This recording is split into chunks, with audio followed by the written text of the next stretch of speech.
Hello दोस्तों, कैसे हैं आप लोग। आपका स्वागत है मेरे तीसरे वीडियो में। और आज हम लोग पढ़ेंगे रिजर्व बैंक ऑफ इंडिया यानी आरबीआई के बारे में। तो आरबीआई देश का केंद्रीय बैंक है। पहला बात आपको ध्यान रखना है कि आरबीआई देश का केंद्रीय बैंक है जो देश में मौद्रिक नीति का निर्माण करता है। और 1914 में आरबीआई की स्थापना से संबंधित चेम्बरलिन समिति का गठन किया गया था। ठीक है, अब मैं आपको दोहराऊंगा। केंद्रीय बैंक है, मौद्रिक नीति का निर्माण करता है। 1914 में आरबीआई की स्थापना से संबंधित चेम्बरलिन समिति का गठन किया गया। प्रश्न आपसे यही पूछा जा सकता है कि चेम्बरलिन समिति का गठन किससे संबंधित है। तो 1926 में रॉयल कमीशन बना जिसे हिल्टन यंग आयोग कहा जाता है। तो ये रॉयल कमीशन जो है जो 1926 में बना था, इसको हिल्टन आयोग भी कहा जाता है। तो हिल्टन आयोग का संबंध किससे है? आरबीआई से है। और आप इस चीज को समझेंगे। हिल्टन आयोग गठन की सिफारिश पर 1930 में केंद्रीय बैंक जांच समिति का गठन हुआ, जिसकी सिफारिश पर 1934 में आरबीआई एक्ट 1934 पास हुआ। इस अधिनियम के आधार पर 1 अप्रैल 1935 को आरबीआई की स्थापना की गई। ठीक, तो एक ध्यान रखना है 1934। ठीक है, और आरबीआई का शुरुआती पूंजी जो था वो 5 करोड़ रुपए थी। उसमें सबसे ज्यादा योगदान निजी शेयर धारकों का था। ठीक, तो पहला ध्यान रखना है कि कितने से स्टार्ट हुई और सबसे ज्यादा योगदान किसका था। तो निजी जो शेयर धारक थे उनका था। सरकार का हिस्सा जो था वो बहुत कम था, इसलिए रिजर्व बैंक तो इसका आ जाएगा transfer of public ownership act 1948 के तहत 1 जनवरी 1949 को आरबीआई का राष्ट्रीयकरण कर दिया गया। तो ये कथन ध्यान रखिएगा। ठीक, कौन सा एक्ट था? 1948, ट्रांसफर ऑफ पब्लिक ओनरशिप जो है इसका वो कर दिया गया। ठीक, राष्ट्रीयकरण किया गया जिसके अंतर्गत आरबीआई को पूर्णतः सरकार के नियंत्रण में लाया गया। वर्तमान में आरबीआई वित्त मंत्रालय के अधीन कार्य करता है। तो आपको ये चीजें ध्यान रखनी है। ठीक है, आपको नहीं समझ में आता है इस वीडियो को बार बार देखिए। आरबीआई में सेक्शन 7 का अर्थ क्या होता है? तो आरबीआई अधिनियम 1934 में सेक्शन 7 का प्रावधान है जिसके अंतर्गत आरबीआई को सभी बैंकिंग मामलों में निर्णय लेने का पूर्ण स्वायत्तता है, लेकिन जनता के हित में सरकार सेक्शन 7 के द्वारा अपने निर्णय आरबीआई पर थोप सकती है। ठीक है, आप ये चीज ध्यान रखना है कि बैंक से संबंधित सभी निर्णय कौन ले सकता है? आरबीआई ले सकती है, लेकिन सरकार जनता के हित के लिए आरबीआई पे भी अपने निर्णय थोप सकती है। इस चीज को आप ध्यान रखिएगा। तो सरकार पूर्ण आरबीआई गवर्नर उर्जित पटेल के बीच विवाद का बड़ा कारण सेक्शन 7 यही था। अभी देखो एक विवाद हुआ था। पढ़ते चलिए, आज संडे है, बहुत पढ़ेंगे हम लोग। आरबीआई की संरचना क्या है? तो देखिए आरबीआई की जो संरचना है, देखिए ये है एक ऑफिशियल डायरेक्टर, ठीक है, और ये है नॉन ऑफिशियल डायरेक्टर। तो 2 तरीके के डायरेक्टर हो गए। तो देखिए ऑफिशियल डायरेक्टर में पहला आ जाता है गवर्नर और दूसरा आ जाता है डिप्टी गवर्नर। ठीक है, और फिर इन दोनों की जो नियुक्ति है वो कौन करता है? केंद्र सरकार द्वारा 5 वर्ष 62 से पहले की। ठीक है, समझ गए। अब नॉन है तो ये लोकल बोर्ड होते हैं। ठीक है, दिल्ली, मुंबई, कलकत्ता, चेन्नई, इनके सभी 4 सदस्य चुनाव केंद्र सरकार द्वारा होता है। 4 और एक क्या होता है? एक बोर्ड में 5 सदस्य होते हैं। ठीक है, तो इसमें क्या होता है?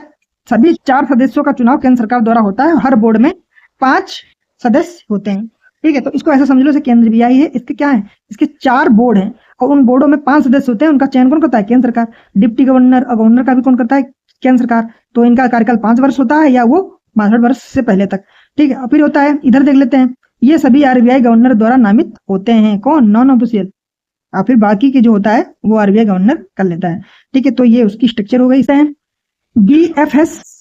बीएसएफएस और बीपीएसएस। ठीक है, इसके बारे में हम लोग अब डिटेल में जानकारी लेते हैं। Board for financial supervision. ठीक है, तो यह सभी प्रकार के वित्तीय मामलों की निगरानी करता है, विशेषकर वाणिज्यिक बैंक एनबीएफसी।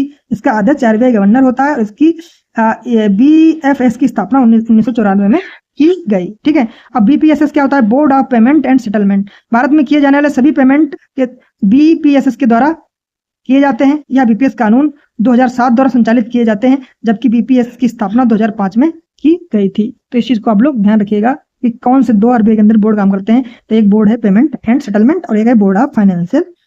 कौन कौन इसका अध्यक्ष होता है, कौन कौन से निर्णय होते हैं, तो आप कौन इसके नियंत्रण में होता है? जैसे आपकी जितनी भी बैंक हैं वो बीएफएस के द्वारा नियंत्रित होती हैं और जितने आपके पेमेंट है बीपीएसएस के द्वारा नियंत्रण में लाए जाते हैं। ठीक है, तो इसमें नॉन ऑफिशियल जो डायरेक्टर होते हैं वो सब आरबीआई के गवर्नर द्वारा नामित किए जाते हैं। और लोकल बॉडी जो होती है, जैसे इनके कार्यालय हैं, क्षेत्रीय कार्यालय, तो वो केंद्र सरकार द्वारा चुने जाते हैं 5-5 सदस्य। ठीक, केंद्र सरकार ये 2 जो होते हैं ऑफिशियल डायरेक्टर होते हैं, गवर्नर और डिप्टी गवर्नर, ये 1 होता है, ये 4 होते हैं। ठीक है, इन 5 को कौन नियुक्त करता है? केंद्र सरकार नियुक्त करती है। इस चीज को ध्यान रखिएगा। लोकल बोर्ड 4 हैं और जो अन्य जो गवर्नर नियुक्त गवर्नर के द्वारा नामित किए जाते हैं, इनकी संख्या कितनी है? 10 है। ठीक है, इस तरीके से आप चीज को ध्यान रखिएगा। इसके अलावा आरबीआई के हैं यहाँ पे 33 डिपार्टमेंट है। तो देखिए ये घटता बढ़ता रहता है, हो सकता है वर्तमान में 26 डिपार्टमेंट हो। नो, ये डाटा जो है ये चेंज हो सकता है, तो ध्यान रखिएगा। 9 उप कार्यालय हैं और जो 19 हैं वो क्षेत्रीय कार्यालय हैं, ये आप ध्यान रखिएगा। बीएफएस एवं बीपीएस दोनों ही जो होते हैं असिस्टिव बोर्ड के रूप में काम करते हैं, ठीक है। आगे हम लोग देख लेते हैं आरबीआई के 3 सब्सिडियरी होते हैं, ठीक है। 3 सब्सिडियरी होते हैं जिस पर 100% स्वामित्व किसका होता है, वो आरबीआई का होता है, ठीक है। बॉडी है, ध्यान रखिएगा, ठीक है। अब देख लेते हैं नेशनल हाउसिंग बैंक, ठीक है, ठीक है। आप देख लेते हैं deposit insurance and the credit guarantee corporation, ठीक, यह एक सावधिक जमा पर बीमा देने का काम करता है, जिससे संशोधन करने के लिए सरकार 2017 में एफआरडीआई बिल लेकर आई थी, ठीक है। ये चीज आप लोग एक बार दिमाग में ध्यान लीजिए, ठीक है। फिर एफआरडीआई बिल जो है, ये चीज को ध्यान रखिए, resolutions deposits insurance financial bill 2017, इस बिल में क्या प्रावधान था, वेल इन का प्रावधान था, ठीक है, वेल इन का प्रावधान था। तो वेल इन द्वारा बैंक बिना जमाकर्ताओं के सहमति के उनके जमा धन का प्रयोग अपनी तरलता संबंधी समस्याओं को दूर करने में कर सकता है। और आपने भी देखा होगा बहुत ज्यादा विरोध भी हुआ था वर्तमान में, जिसमें लोग कहा था कि सर आपकी जमा का बैंक जो है किसी से मान लो वो क्या बोलते हैं बीजे मान लिया है और वो लोन लेके भाग गया। अब लोन लेके भाग गया तो बैंक का क्या हो गया, संकट आ गया और बैंक डूबने पे स्थिति में आ गया। तो ऐसे स्थिति में सरकार ने ये बिल लेकर आई था कि बेल इन का मतलब ये है कि अब जो सरकारें हैं वो क्या बोलते हैं, बैंकें हैं, वो अब अपने आप को बचाने के लिए जो जमाएं हैं, जमा कर उनकी सहमत के बिना उस धन का प्रयोग कर सकती हैं अपनी स्थिति को मजबूत करने के लिए। और इस पर बहुत ज्यादा क्या हुआ था, विरोध भी हुआ था, ठीक है। अब ऐसी स्थिति में बैंक दिवालिया होने जा रही है, उसने आपके धन को कंज्यूम कर लिया अपने आप को बचाने के लिए, और आपको भैया अपनी बेटी की शादी करने के लिए 20 लाख की जरूरत पड़ी तो आप निकाल नहीं सकते, क्योंकि उनके पास धन आपको देने के लिए होगा ही नहीं, वो लॉक हो जाएगा। तो ऐसे कुछ सिस्टम थे इस बिल में, तो इसका बहुत ज्यादा विरोध हुआ था, ठीक है। ये आगे देख लेते हैं, पढ़िए। तो करने में कर सकता है, पर 2018 में सरकार को भारी विरोध के एफआरडी बिल को वापस लेना पड़ा था, ठीक है। मैं अभी यही आपको बता रहा हूं। तो भारतीय रिजर्व बैंक नोट मुद्रण प्राइवेट लिमिटेड, अब इसकी देखो 3 जो हमने आपको पढ़ाई थी कि सब्सिडरी जो होती हैं वो 3 होती हैं, नेशनल हाउसिंग बैंक, ठीक है, deposit insurance and credit guarantee corporation, ठीक है, और ये जो तीसरी जो थी वो है वो रिजर्व बैंक नोट मुद्रण प्राइवेट लिमिटेड, ठीक है। 3 इसकी ध्यान रखिएगा, आपसे पूछा जाता कौन सी नहीं है। आरबीआई के प्रथम गवर्नर जो थे ओ स्मिथ थे। स्वतंत्र भारत के गवर्नर सर सीडी देशमुख 1 जुलाई से लेकर 30 जून तक, ठीक है, ये आप ध्यान रखिएगा। 1948 तक आरबीआई पाकिस्तान व बर्मा के केंद्रीय बैंक के रूप में भूमिका को निभाया है। पाकिस्तान का भी अपना आरबीआई क्या था, केंद्रीय बैंक था, कब तक, 1948 तक बर्मा का। आगे हम लोग देख लेते हैं आरबीआई के कार्य देख लेते हैं, बहुत इंपॉर्टेंट है। आरबीआई 1 रुपये के नोट, 1, 2, 5 के सिक्कों को छोड़कर, 1 रुपये का तो नोट और सिक्के, 1, 2, 5 के सिक्के छोड़कर सभी नोटों और सिक्कों का निर्गमन कौन करता है, आरबीआई करता है। तो आपको ध्यान देना है कि 1 रुपये का नोट आरबीआई का गवर्नर सिग्नेचर नहीं करता है, ठीक है, और 1, 2, 5 के सिक्के नहीं जारी करता है, बाकी करते हैं। 1 का नोट व छोटे सिक्के वित्त मंत्रालय द्वारा जारी किए जाते हैं, इससे घाटे की वित्त व्यवस्था के लिए जारी किया जाता है, ठीक है। 2017 में 1 रुपये के नोट ने अपने 100 ईयर पूरे कर लिए, ठीक है, ये ध्यान रखिएगा। पहली बार इसे 1917 में निकाला गया था, 1996 में सरकार ने इसे बंद कर दिया था, 2015 में इसे पुनः प्रारंभ किया है। तो ध्यान दीजिएगा 1996 जिनकी डेट ऑफ बर्थ है याद रखिएगा कि जो पैदा हुए थे तो 1 रुपये का सिक्का बंद कर दिया गया था। 2015 में जो पैदा हुए ध्यान रखिएगा फिर से चालू हो गया था, ठीक है। चलिए आगे हम लोग पढ़ लेते हैं। 1 रुपये के नोट पर हस्ताक्षर केंद्रीय वित्त सचिव का होता है और नए 1 रुपये का note colour green and pink, जबकि पुराने नोट का रंग आसमानी था। तो ध्यान रखिएगा ग्रीन पिंक, और जबकि पुराने नोट का क्या कलर था, आसमानी था। तो इस चीज को आप लोग ध्यान रखिएगा, बस जल्दी जल्दी आप लोग पढ़ते चलिए, कोर्स कंप्लीट करा दें भाई, 30 दिन बचे हैं उत्तर प्रदेश पीसीएस के, ठीक है। आरबीआई सभी नोटों सिक्कों का वितरण कार्यता धरता होता है। आरबीआई नोटों को जारी करने के लिए 1954 में न्यूनतम रिजर्व प्रणाली का प्रयोग करता है, ठीक, इस चीज को ध्यान रखिएगा। 1954 की न्यूनतम रिजर्व प्रणाली का प्रयोग करता है, जिसमें आरबीआई 200 करोड़ का न्यूनतम रिजर्व रखता है तथा इसमें 115 करोड़ का गोल्ड के रूप में रहता है, बाकी शेष सरकारी प्रतिभूति के रूप में रहता है। तो ठीक है, 200 इसमें से 115 का गोल्ड और बाकी का क्या, सरकारी प्रतिभूति और विदेशी प्रतिभूतियां, ठीक है। भारत में सिक्के टकसाल बनाए जाते हैं, तो कहाँ बनाए जाते हैं सिक्के, मुंबई में, कलकत्ता में, हैदराबाद में और नोएडा में, ठीक है। आगे हम लोग पढ़ते चलो भाई, धीरे धीरे पढ़ेंगे तो फिर हो नहीं पाएगा। भारत में नोट छापे जाते हैं नासिक में, देवास में, होशंगाबाद में, मैसूर में और साल सैनी कलकत्ता में, इस चीज को ध्यान रखिएगा आप, ठीक है। भारत सरकार के ऋण कार्यक्रमों का संचालन आरबीआई द्वारा किया जाता है, यानी भारत सरकार जो भी ऋण लेती है तो उसको कौन संचालित करता है, आरबीआई द्वारा। 200 करोड़ के न्यूनतम रिजर्व पर आरबीआई बाजार में 10,000 करोड़ यानी 1 वर्ष में जारी कर सकता है, ठीक है। यानी जब आपके पास 200 करोड़ रुपए का न्यूनतम रिजर्व होगा बाजार में तो एक 10,000 करोड़ रुपए एक वर्ष में जारी कर सकता है बाजार की तरलता के अनुसार। ठीक है, तो इस चीज को आरबीआई को सरकार का बैंक भी कहा जाता है। इस कार्य के लिए अंतर्गत आरबीआई जो होता है वो केंद्र सरकार का ऋण देता है और आरबीआई केंद्र सरकार को ट्रेजरी बिल के माध्यम से ऋण देता है, ट्रेजरी बिल के माध्यम से, ध्यान रखिएगा। ठीक है, जबकि राज्य सरकार की प्रतिभूतियों के माध्यम से ऋण देता है, तो इस चीज को ध्यान दीजिएगा। ठीक है, राज्य सरकार को कैसे ऋण देता है और केंद्र सरकार को ऋण कैसे देता है, तो इसको ट्रेजरी बिल के माध्यम से, इसको प्रतिभूतियों के माध्यम से। ठीक है, चलो पढ़ते चलते हैं भाई, गलती हो तो क्षमा कर देना। ट्रेजरी बिल क्या होता है, कोष पत्र क्या होता है? ये अल्पकालिक सरकारी प्रतिभूति होती है, इसकी अवधि 1 वर्ष से ज्यादा नहीं होती है। वर्तमान में 3 प्रकार के ट्रेजरी बिल जारी किए जाते हैं। ठीक, एक होता है 91 डेज का, एक होता है 182 डेज का, एक होता है 364 डेज का। ठीक है, ट्रेजरी बिल को हमेशा बट्टे डिस्काउंट पे जारी किया जाता है। ठीक है, आगे बढ़े। आरबीआई को बैंकों का बैंक भी कहा जाता है, जिससे अंतर्गत आरबीआई 2 मुख्य कार्य करता है। आरबीआई पेमेंट बैंक को छोड़कर सभी बैंकों को ऋण देने का कार्य करता है। अंततः आरबीआई को बैंकों का अंतिम ऋणदाता कहा जाता है। ठीक है, इस चीज को ऐसा समझो, जैसे आपकी बैंक है, मान लो यूनियन बैंक में खाता है आपका, तो आपकी यूनियन बैंक जो है किससे ऋण लेती है? आरबीआई से लेती है। तो उसको बचाने वाला अंतिम कौन होता है? आरबीआई होता है। तो उसे बैंकों का बैंक भी कहा जाता है। आरबीआई अन्य बैंकों से जमा स्वीकार भी करता है। बहुत से जो बैंक होते हैं, आप बैंक में पैसा जमा करते हैं, तो यूनियन के पास ज्यादा पैसा हो जाता है, तो वो अपना पैसा कहाँ जमा करता है? आरबीआई में जमा करता है। ठीक है, आगे देख लेते हैं। वफादारी रहती है। ठीक है, आगे 5वां, आरबीआई बैंकों के विलय, ठीक है, 2 बैंकों को आपस में विलय कर सकता है, नए बैंक बना सकता है, सृजन स्थापना कर सकता है। 2017 में भारतीय महिला बैंक व 5 सहयोगी बैंक का एसबीआई में क्या कर दिया गया? विलय कर दिया। तो विलय करने की शक्ति किसकी होती है? आरबीआई को होती है, और ये आपको ध्यान देना है। ठीक है, 2018 में विजया बैंक, देना बैंक और ये बैंक ऑफ बड़ौदा का विलय हो गया। ठीक है, तो ये थोड़ा ओल्ड प्रश्न है, आ सकता है, लेकिन करंट में कई बैंक से संबंधित क्वेश्चन चलते हैं, वो ज्यादा हमारे लिए इंपोर्टेंट रहेंगे, तो इसको काट दो भाई। नए बैंक की स्थापना, पेमेंट बैंक, आप ये मेंस लिखते हो तो उसमें एक उदाहरण दे सकते हो, ये बैंक का सृजन कर सकता है, स्थापना कर सकता है। एग्जाम्पल दे सकते हो कि जैसे विजया बैंक और देना बैंक का बैंक ऑफ बड़ौदा में क्या हो गया? विजय ने दे दिया, क्या विजय ने दे दिया, याद करने का तरीका बता दें, विजय माल्या ने दे दिया बैंक ऑफ बड़ौदा का उसको पैसा, इन्हें विलय हो गया। ठीक है, नए बैंक की स्थापना, पेमेंट बैंक की स्थापना, लघु वित्त बैंक की स्थापना। ठीक था, पुराने बैंक के समापन का कार्य करता है। ठीक, 2013 में स्थापित इस्लामिक बैंक को 2017 में आरबीआई ने समाप्त कर दिया। ठीक है, ये भी बहुत ध्यान रखिएगा। आगे हम लोग पढ़ते चलो भाई, बहुत समय कम है। वर्तमान में देश में शाखा विस्तार का कार्य स्वयं बैंक कर सकते हैं, लेकिन विदेशों में शाखा खोलने के लिए आरबीआई की सहमति आवश्यक होती है। भाई आप क्षेत्रीय कार्यालय बढ़ाइए, लेकिन विदेश में तुम्हारी मनमानी नहीं चलेगी। साथ ही बैंकों को परिस्थितियों की तरलता के लिए आरबीआई को सहमति पत्र आवश्यक होता है। साथ ही बैंकों को परिसंपत्तियों की तरलता के लिए आरबीआई की सहमति की आवश्यकता होती है। यानी बिना आरबीआई को सरकार का एजेंट भी कहा जाता है। आरबीआई को सरकार का क्या कहा जाता है? एजेंट भी कहा जाता है। इस कार्य के अंतर्गत आरबीआई विभिन्न वैश्विक वित्तीय संस्थानों जैसे आईएफएम है, वर्ल्ड बैंक है, ठीक है, ये ब्रिक्स बैंक हैं के सम्मेलनों में सरकार के एजेंट के प्रतिनिधित्व के रूप में हिस्सा लेता है। जैसे नहीं आप होते हैं, आपको कोई काम कराना है तो एक कैशियर संघ में लेके चलते हैं, तो ऐसे ही सरकार का कैशियर समझ लीजिए, जहां पैसे जरूरत पड़ी आरबीआई तुरंत सरकार की मदद करता है। ठीक है, आरबीआई समा संशोधन गृह का कार्य भी करता है। ठीक है, इस कार्य के अंतर्गत यह सुनिश्चित करता है कि सभी बैंक जो है चेकों का भुगतान विनिमय, किंतु यह कार्य NPCI national payment of India के द्वारा किया जाता है। ठीक है, यानी आप जो भी पेमेंट भुगतान हो रहे हैं वो national payment bank of India द्वारा किए जाते हैं। चलिए हम लोग आगे पढ़ते चलते हैं जल्दी जल्दी।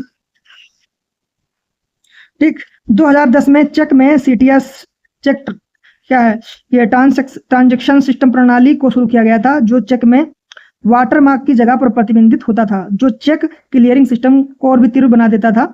चेक स्कैन द्वारा यह कार्य भी एनपीसीआई द्वारा किया जा सकता है। ठीक है, चेक बनाने की जरूरत नहीं है, आप चेक को स्कैन करके कर सकते हैं वाटरमार्क के द्वारा। तो ये 2010 में शुरू किया गया था।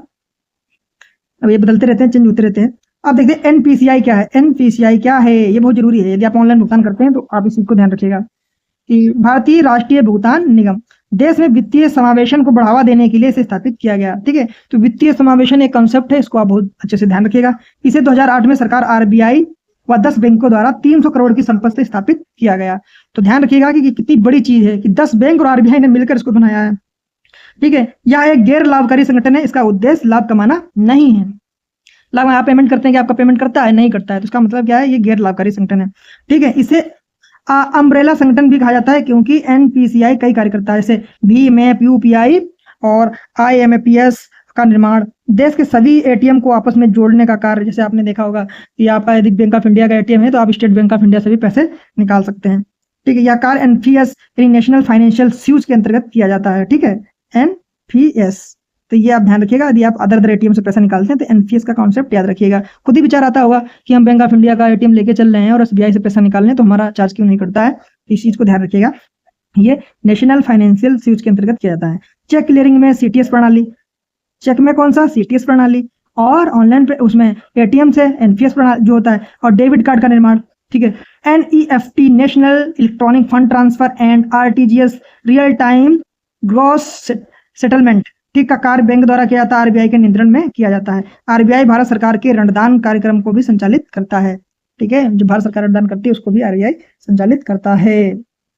आरबीआई विदेशी मुद्रा भंडार का संरक्षक भी होता है। ठीक है, फॉर एग्जांपल देख लीजिए आप, विदेशी मुद्रा भंडार जो 4 घटकों से मिलकर बनता है, वो 4 घटक कौन कौन से हैं। विदेशी मुद्रा परिसंपत्ति सबसे ज्यादा होती है, गोल्ड, ठीक है, और आईएमएफ के पास जो रिजर्व पैसा होता है। ठीक है, और आप लोग देख लीजिए करंट में आईएमएफ में अभी कितने सदस्य हैं। फिलहाल तो जब भी बनाए तो उस समय 189 थे, हो सकता है बढ़े हों, तो आप देख लीजिएगा। ठीक है, ये करंट के क्वेश्चन है तो इस पर मैं आपको यही कहूंगा कि आप एक बार चेक कर लीजिएगा। ठीक है, हर सदस्य देश को आईएमएफ के पास अपने देश की करेंसी से भारत में रूस रुपये में के रूप में निश्चित रिजर्व आईएमएफ के पास रखना होता है, जिससे अकस्मात स्थिति में एक वर्ष में 4 किस्तों में पैसा निकाला जा सकता है। जैसे आईएमएफ में आरबीआई जो है वो पैसा जमा करता है और उसको अकस्मात में 4 किस्तों में निकाल सकता है। इस चीज को आप ध्यान रखिएगा। विशेष आहरण अधिकार, इसको एसडीआर बोलते हैं। तो ये 4 रूपों में जो होता है वो विदेशी मुद्रा भंडार के रूप में भारत के पास पैसा होता है। ठीक है, अब हम लोग देख लेते हैं यार एसडीआर है क्या। तो यह एक कृत्रिम मुद्रा कहा जाता है। कृत्रिम मुद्रा मतलब जो बनाई गई मुद्रा है। इसे पेपर गोल्ड भी कहा जाता है, पेपर गोल्ड भी कहा जाता है। यह आईएमएफ की करेंसी मानी जाती है, जिसे 1970 में शुरू किया गया था।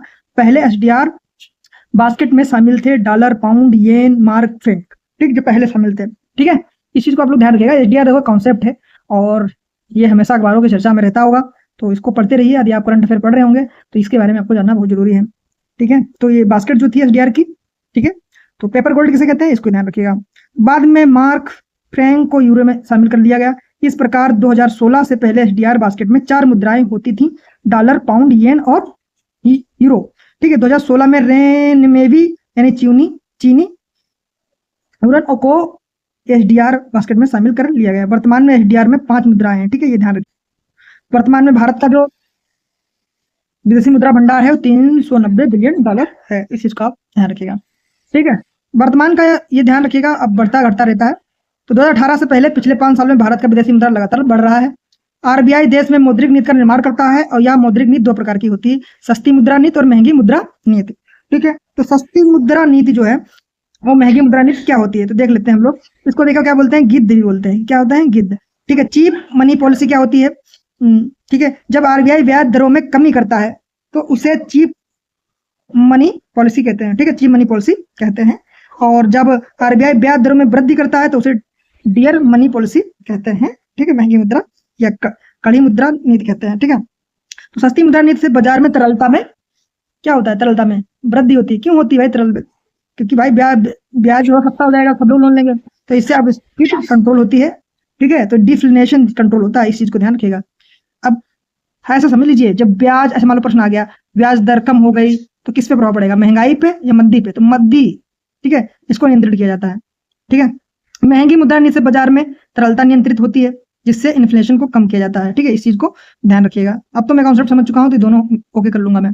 ठीक है, आरबीआई साख नियंत्रण का भी कार्य करता है। आरबीआई साख निसर्जन, क्रेडिट क्रिएशन का भी कार्य नहीं करता है। ठीक है, क्रेडिट कंट्रोल का कार्य करता है, क्रिएशन का कार्य नहीं करता है। ठीक है, साख नहीं सृजित करता है।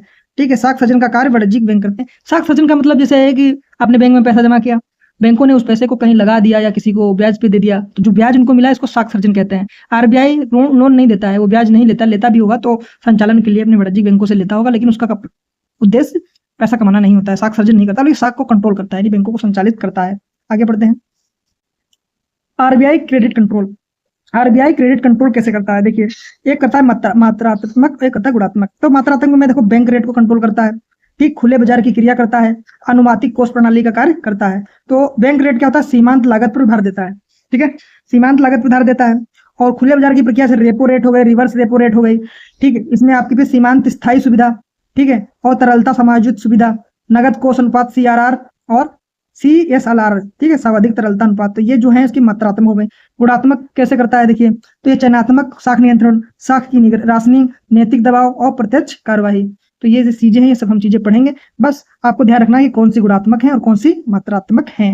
कभी कभी प्रश्न पूछ देगा कि कौन सी गुणात्मक नहीं है, कौन सी मात्रात्मक नहीं है, तो इस चीज को आप ध्यान रखिएगा। तो बैंक दर हो गई, खुले बाजार की प्रक्रिया हो गई, अनुपातिक कोष हो गया। तो अनुपातिक कोष में तो ध्यान रखिएगा, अनुपात आ रहा है तो अनुपातिक, ठीक है। और खुले बाजार की प्रक्रिया तो रेपो रिवर्स, ठीक है। और बैंक दर सीमांत लागत पे उधार, ठीक है। आगे हम लोग पढ़ लेते हैं, ठीक है।